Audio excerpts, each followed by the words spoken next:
On the count of three, ready on the hill. 1, 2, 3. Ready on the hill!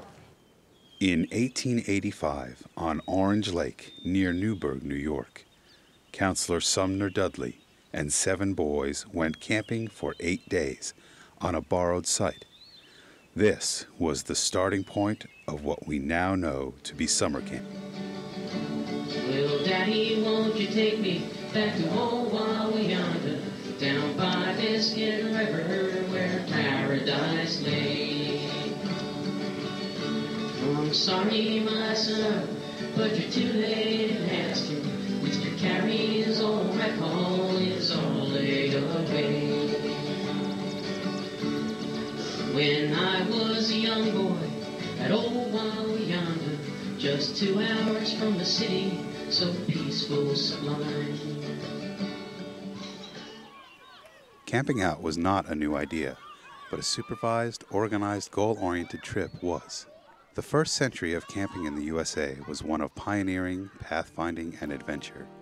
Camps started relatively small and lasted sometimes less than 2 weeks. Early camps were set up with a regimented arrangement of physical, social, educational, and religious activities. In addition, an emphasis was placed on friendly, personal attention to campers. The primary focus was Christian character building. Through example, leaders were expected to inspire the boys' development. Physical strength, fun, and enjoyment were important, but underneath it all was the higher goal of Christian commitment.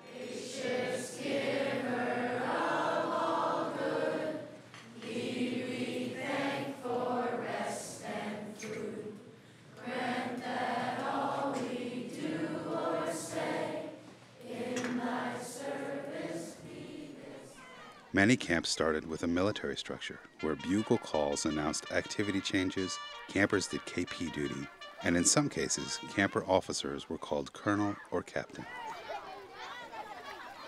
Then, in 1929, the book Camping and Character by Hedley S. Demock and Charles E. Henry revolutionized camping. This new approach greatly influenced YMCA camp administrators. It was based on 3 principles, which are still in practice. The first is programming.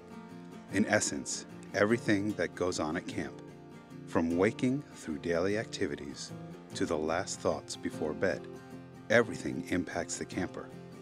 Every part of camp must be made as meaningful as possible. The second is environment. Each program should be geared to fit its own environment. There is not one formula for all camps to follow. And finally, group life is the primary method through which the camp program is carried out. Every event can be used as a teachable moment to encourage campers' individual development towards socially desirable attitudes, habits, and ideals. In essence, the cabin group became a lab in which campers learned how to live as individuals as well as useful members of the group. I point to myself, I say here, here is my top-notcher Yama, my dear. Top-notcher Yama, my dear. That's what I learned at Camp 4. Traditional programming consisted of fishing, swimming, baseball, and programs around the campfire. With a little imagination, these quickly expanded to include stunt nights, treasure hunts, backwards days, Paul Bunyan days, and mock trials. With these started a tradition of having fun at camp. Campers and parents soon realized that there was a greater potential to learn new skills, meet new friends, and develop leadership qualities. Camping was also a chance to help children develop attitudes and practices that contribute to the building of society. Camping earned a reputation for developing character and leadership. It has helped develop a new way of life for many Americans.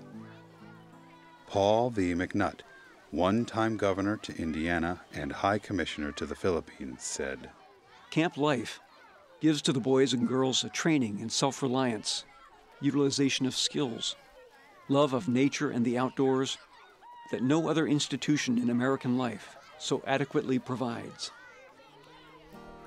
Over time, camps found it necessary to offer a wide variety of programming in order to continue growing.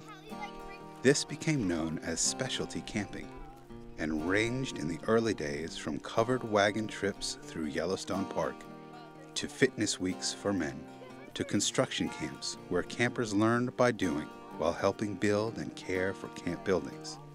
Today's specialty camping includes programs like teen adventure trips, biking, canoeing, and hiking trips, sport specialties like soccer, baseball, and gymnastics, farm and ranch camping, surf and skateboard camps, even computer and music-based programs.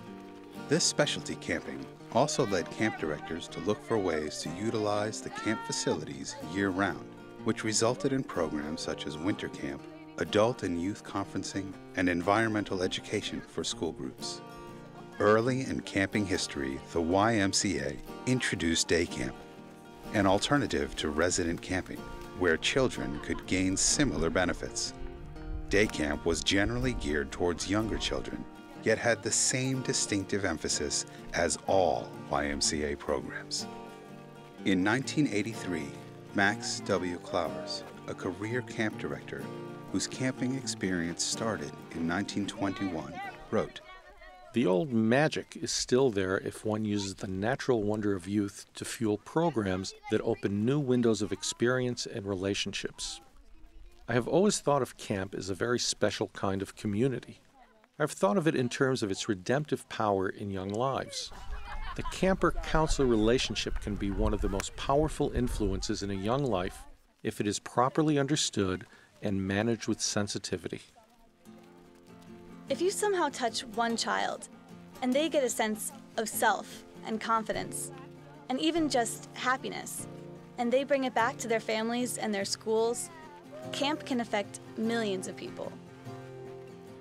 As Richard T. Schwartz said, "The joy and success of a camp depend not on the new pool, the pleasant lodging, or the other facilities, but on the leadership." The world needs caring leaders, not just effective leaders, but caring, sensitive leaders. And camp creates caring, sensitive leaders. Together, we can continue the tradition of helping the campers of today become the leaders of tomorrow. From its humble beginnings 125 years ago of 7 campers and 1 counselor, camping has grown to a point where today the American Camp Association reports that 10 million children attend camp annually. Over the years, programs have changed, facilities have grown, and directors have come and gone. But the spirit of camping, the desire to help children become caring, thoughtful, independent adults, still remains the same as in 1885. Here I am sitting on a mountain looking at a valley below me. Never before have I seen such beauty, never have I had such a feeling. I wish I could keep it forever. I know I can't, but I can keep those memories.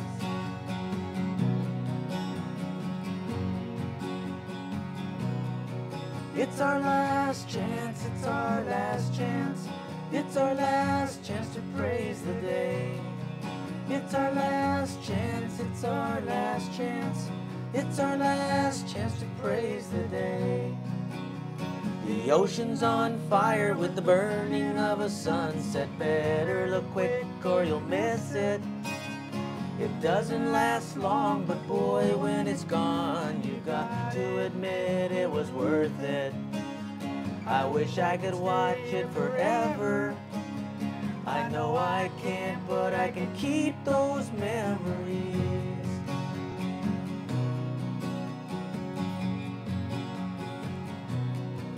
It's our last chance, it's our last chance.